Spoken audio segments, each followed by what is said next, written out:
Assalamualaikum warahmatullahi wabarakatuh. Nama saya Eliza Maria Belina dengan NPM 202201501795 dan saya dari kelas R3I.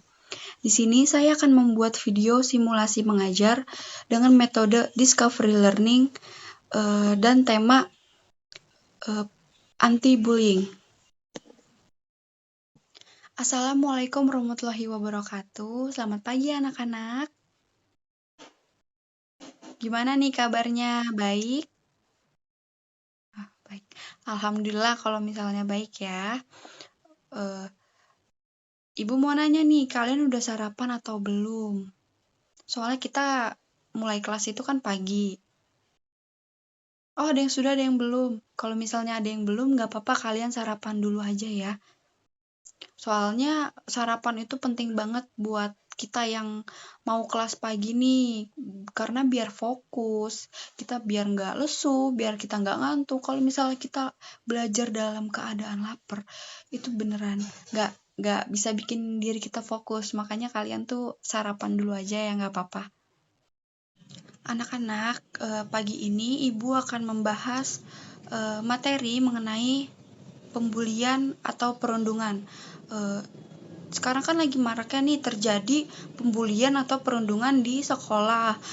Mulai dari SD, SMP, SMA, bahkan di dalam universitas itu mahasiswa juga ada beberapa yang mengalami pembulian gitu loh. Dan di sini Ibu mau tanya, apakah ada yang tahu arti dari bullying itu apa? Nih, yaudah Ibu jelasin aja ya. Nah, Ibu akan menjelaskan apa arti bullying atau perundungan. Nah, artinya itu adalah perilaku yang tidak menyenangkan, baik secara verbal fisik ataupun sosial di dunia nyata maupun dunia maya, yang membuat seseorang itu ngerasa jadi gak nyaman, sakit hati, dan tertekan, baik dilakukan oleh perorangan atau kelompok. Nah, itu jadi artinya ya. Selanjutnya kita akan masuk ke jenis-jenis bullying. Di sini tuh ada yang pertama, jenis bullying itu ada fisik. Nah, fisik ini tuh contohnya tuh kayak memukul korban, menampar korban, menendang, pokoknya segala hal yang bisa menyakiti fisik seorang korbannya gitu. Terus selanjutnya ada non fisik. Itu dia mengancam, mempermalukan, merendahkan, mengganggu, memanggil dengan julukan-julukan yang biasa kalian denger lah gitu. Siapa nih di sini yang biasanya manggil dia mentang-mentang dia pendek dipanggilnya dek dek gitu. Mentang-mentang kepalanya botak dia panggilnya tak sini datak. Nah itu nggak boleh ya gitu. Pokoknya yang non fisik tuh kayak gitu, mengancam apalagi tuh itu nggak boleh banget ya. Selanjutnya ada cyber, yaitu melalui media elektronik nih. Jadi kita itu contohnya gini, kita lagi melakukan sesuatu, terus kita dibully sama si pembulinya nih. Lalu kita direkam. Habis kita direkam, kita di videonya itu disebar di sosial media. Nah, itu termasuk cyber gitu. Melalui media elektronik kan itu sama saja dengan pembulian. Setelah ada jenis-jenis pembulian, di sini ada dampak bullying bagi si korban. Jadi tuh bullying itu benar-benar sangat berdampak ya bagi sang korban. Yang pertama, yaitu ada kesakitan fisik dan psikologis. Ada yang tahu apa itu kesakitan fisik dan psikologis? Nah, nih, kesakitan fisik dan psikologis itu yang digunakan untuk menyatakan keluhan fisik yang diduga disebabkan atau diperparah oleh faktor psikis atau mental seperti stres, depresi, takut, atau cemas. Penderita gangguan ini umumnya itu akan merasakan sakit dan masalah pada bagian tubuh tertentu gitu. Tetapi tidak ditemukan kelainan pada pemeriksaan fisik maupun pemeriksaan penunjang seperti foto, ronsen, atau tes darah. Nah, kalau untuk gangguan psikologisnya, nah itu tuh kondisi yang mempengaruhi pemikiran si korban, perasaan korban, suasana hatinya, dan perilaku. Terus penyakit psikologis ini tuh mungkin hanya muncul sesekali dan beberapa dapat bertahan lama gitu kan. ini udah parah banget ya kalau misalnya penyakit psikologis ini bertahan sampai lama gitu kan, kasihan juga sama korbannya. Makanya tuh bullying ini benar-benar sangat berdampak bagi para korbannya. Selanjutnya ada kepercayaan diri. Nah, kepercayaan diri ini tuh orang-orang yang mengalami kepercayaan diri rendah itu biasanya karena ekspektasi yang berlebihan gitu. Mereka tuh mempunyai ekspektasi yang berlebihan. Mereka yakin gitu hal yang mereka pikirkan itu bakal terjadi. Padahal gak semuanya yang kita pikirin itu bakal terjadi gitu. Dan kita udah mikir kita mau ini, mau itu. Tetapi realitanya berbeda. Nah itu dia tuh.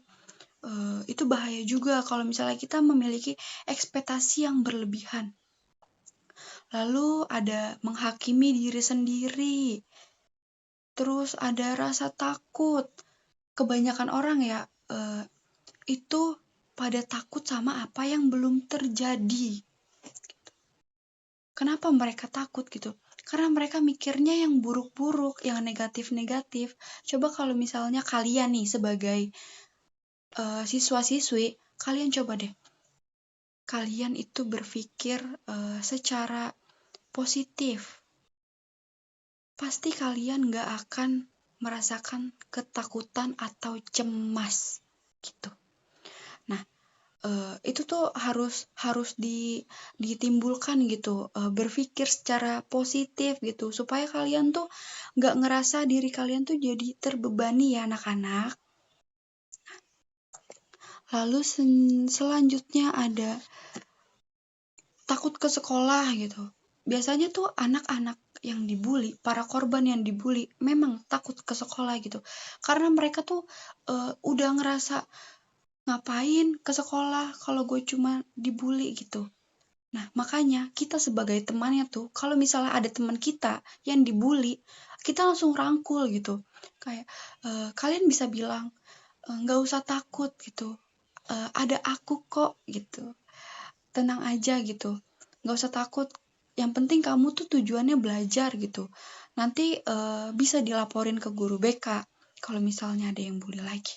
Nah, terus selanjutnya korban mengasingkan diri dari sekolah. Itu juga bahaya banget nih. Sama penjelasannya kayak tadi takut sekolah. Mereka jadi mengasingkan diri gitu di sekolah, jadi menyendiri, gak mau bersosialisasi. Nah itu kan bahaya ya, karena namanya manusia itu kan makhluk sosial, harus bersosialisasi. Kalau misalnya mengasingkan diri, ya mereka stuck di situ-situ aja. Makanya kita sebagai teman gitu, yang punya teman yang dibully, nah kita tuh harus ngerangkul banget ya. Selanjutnya, menderita ketakutan sosial. Nah, ini juga bahaya nih. Itu contohnya kayak takut melakukan aktivitas sehari-hari seperti bertemu orang asing, memulai percakapan, berbicara di telepon, bekerja atau berbelanja lah, semuanya yang berhubungan dengan masyarakat gitu. Misalnya kita mau ketemu sama orang, kita jadi takut. Nah, itu dia bahaya tuh, gitu kan. Itu bahaya. Makanya nih dampak-dampak ini tuh sangat berbahaya ya bagi si korban gitu. Nah, di sini selanjutnya ada pencegahan oleh anak. Jadi kalian bisa baca di sini sendiri juga, tapi ibu sambil ngejelasin ya. Yang pertama, saling mendukung satu sama lain. Nah, ini penting banget dalam pertemanan di sekolah ya anak-anak, karena kalau misalnya kita saling ngerangkul gitu, saling mendukung sama lain, korban bullying itu merasa mereka tuh ada dukungan gitu dari teman-temannya.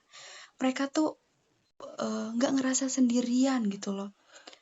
Terus selanjutnya ada membantu teman yang menjadi korban. Nah, kita sebagai teman gitu, sebagai bestie nih, sebagai bestie yang baik hati gitu kan.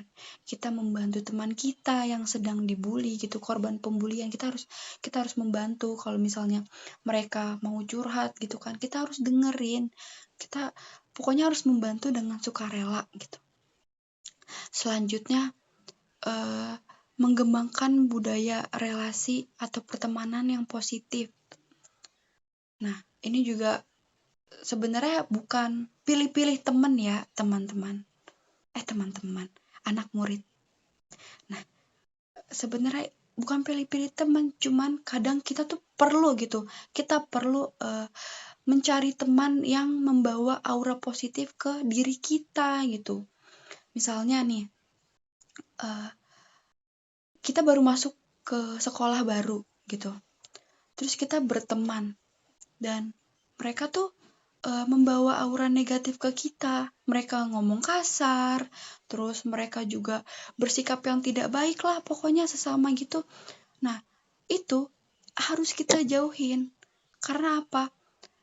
Ya, yang negatif itu harus kita buang jauh-jauh dari diri kita. Karena nggak ada untungnya juga hal-hal negatif itu masuk ke dalam diri kita. Makanya kita harus mencari relasi yang positif, yang misalnya mau belajar bareng gitu. Terus kalau misalnya jam kosong itu kita membaca buku gitu, bukan yang malah keluar sana sini kayak gitu. Terus selanjutnya memahami dan menerima perbedaan tiap individu di lingkungannya. Nih, ini penting banget dan harus banget ya anak-anak. Karena ini tuh kita kan Bhinneka Tunggal Ika ya di Indonesia. Jadi kita tuh kayak berbeda-beda tapi tetap satu gitu. Kita harus menerima apapun kondisi orang gitu. Kita nggak boleh ngebeda-bedain. Misalnya kulit si Rizky hitam, kulit si Putri putih. Si Putri nggak mau berteman sama si Rizky karena Rizky kulitnya hitam. Nah itu nggak boleh gitu. Itu namanya rasis. Jadi kita tuh harus berteman gitu, nggak boleh membeda-bedakan ya anak-anak. Selanjutnya anak-anak, di sini ada pencegahan oleh keluarga. Nah, yang pertama nih, ada melaporkan kepada sekolah jika anak menjadi korban. Nih, kalau misalnya kalian ada yang kena bully, terus kalian takut untuk ngelaporin ke guru BK misalnya atau ke wali kelas kalian, kalian bisa cerita dulu ke orang tua kalian bahwa kalian itu dibully. Kalian cerita itu secara detail, secara jujur, apa yang si pelaku lakukan kepada kalian gitu. Misalnya kalian dicubit atau ditendang sama pelaku, kalian bilang saja sama orang tua kalian, Bu, tadi Amel Amel ditendang Bu gitu, sambil dikata-katain gitu. Nah, nanti kalian bisa bilang ke ibu kalian, tolong laporin ke pihak sekolah kalau misalnya kalian takut gitu. Karena peran orang tua itu sangat penting juga ya bagi kalian misalnya yang terkena bully gitu. Selanjutnya membangun komunikasi antara anak dengan orang tua gitu. Ini juga sangat penting ya anak-anak. Kalian tuh juga harus gitu banyak berkomunikasi dengan orang tua. Kalian curhat-curhat, misalnya kalian pulang sekolah nih, sempetin curhat gitu ke ibu kalian atau waktu malam mau tidur. Biasanya kan suka kumpul-kumpul tuh di ruang tamu. Nah itu kalian cerita-cerita aja gitu loh sama orang tua kalian, apa yang terjadi hari itu, kalian melakukan apa saja pada hari itu. Intinya itu untuk membangun suasana yang harmonis gitu dalam keluarga dan juga komunikasinya tuh baik gitu. Terus juga ada memberikan pengertian kepada pelaku perundungan untuk ikut mencegah. Nah, kalian bisa tuh bilang sama orang tua kalian gitu. Ketika kalian sudah curhat ke orang tua kalian, mungkin kan nanti orang tua kalian akan ke sekolah dan orang tua kalian itu akan bertemu sama pelakunya. Nah, itu orang tua kalian tuh memberi pengertian kepada si pelaku bahwa bullying itu sangat berdampak negatif gitu kepada si korban gitu. Orang tua kalian harus memberi penjelasan itu, harus memberi pengertian juga ya.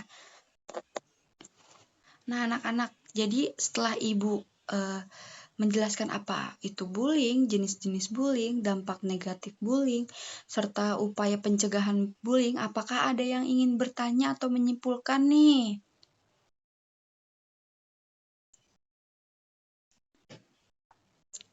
Jika tidak ada, ibu akan membuat kuis.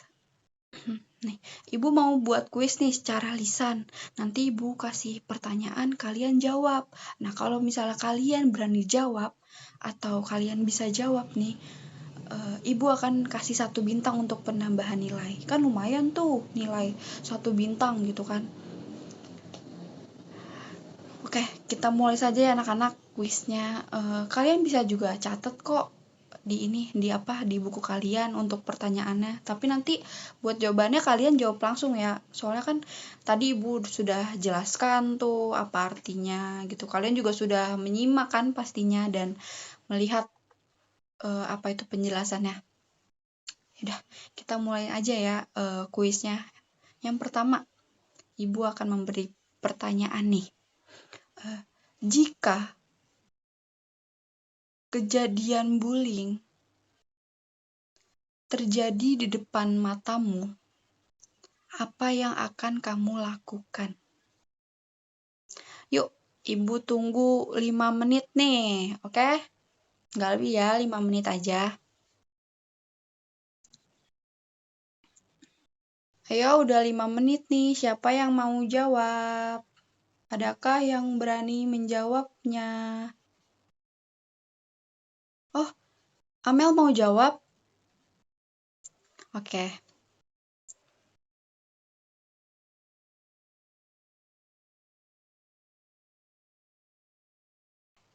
Benar sekali ya, Amel. Terima kasih karena sudah berani menjawab. Nah, itu sudah benar. Jadi Amel, ibu bakal kasih 1 bintang untuk penambahan nilai Amel. Terima kasih Amel. Tepuk tangan dulu. Nah, itu nah anak-anak. Jadi yang dikatakan Amel itu benar ya anak-anak. Yang pertama, kalau misalnya kalian melihat teman kalian yang dibully di depan mata kalian, kalian tuh yang pertama itu cari bantuan dulu. Kalau misal kalian gak berani gitu, yang tadi Amel katakan kan cari bantuan, dampingi korban, dan alihkan perhatian pelaku bullying. Nah, itu benar banget cari bantuan dulu. Yang kedua, dampingi korban. Kalian berusaha mendampingi sang korban tuh. Terus selanjutnya alihkan perhatian pelaku bullying. Contohnya gini nih, misalnya ada yang lagi ngebully teman kalian, ya kalian ajak ngobrol aja itu yang si pelakunya gitu. Jadi kalian tuh mengalihkan gitu loh. Nah, itu bisa banget ya dan bener ya Amel. Terima kasih atas jawabannya. Pertanyaan selanjutnya nih, lumayan nih 1 bintang nih untuk tambah nilai. Pertanyaan selanjutnya. Dengerin dan disimak baik-baik, oke? Kenapa atau berikan alasan atau penyebab pelaku melakukan pembulian terhadap korban. Itu gampang banget tuh. Kalian bisalah berpikir gitu atau cari dulu gitu. Ibu kasih waktu 5 menit lagi ya anak-anak.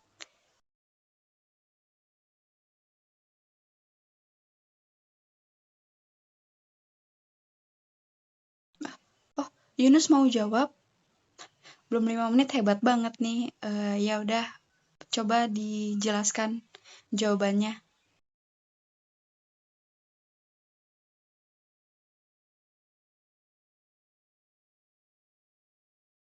Oke, baik. Terima kasih Yunus atas jawabannya. Tepuk tangan dulu dong buat Yunus karena Yunus sudah berani dan bisa menjawab. Nah, jadi tadi kan Yunus bilang sebab dari pelaku melakukan pembulian itu salah satunya karena pernah melihat orang lain melakukan kekerasan. Nah, ini benar ya anak-anak gitu. Karena mereka merasakan hasrat gitu. Mereka ingin mencoba melakukan hal itu, padahal hal itu tidak baik gitu.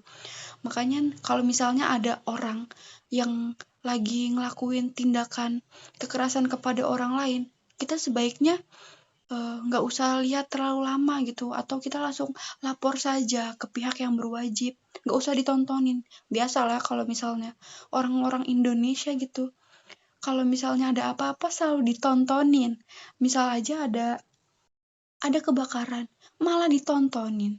Terus ada orang kenapa-napa, kecelakaan, malah ditontonin. Nah, itu nggak baik ya anak-anak. Terus tadi Yunus juga mengatakan kalau misalnya si pelaku ini pernah menjadi korban bully gitu. Korban bully. Nah, ini juga benar karena mereka muncul rasa ingin balas dendam kepada pelaku gitu loh. Ini juga dampaknya ini berbahaya kan. Jadi korban bully ini bisa ngerasa pengen balas dendam gitu ke si pelaku. Nah, itu benar, udah benar banget ya. Makasih Yunus atas jawabannya, dan Yunus mendapatkan 1 bintang untuk penambahan nilainya. Tepuk tangan dulu. Nah, ayo ini 1 pertanyaan lagi ya kuisnya. Kalian cepet-cepetan jawab gitu. Lumayan banget loh ini buat nilai kalian ya kan. Pertanyaan yang terakhir adalah bagaimana caranya kita mengatasi bullying? Gampang banget kan? Ibu kasih 5 menit lagi ya untuk menjawab, oke? Rehan dan Bella ingin menjawab. Tadi siapa duluan tuh? Rehan atau Bella dulu? Oh, Rehan. Yaudah, baik. Silakan Rehan dijawab.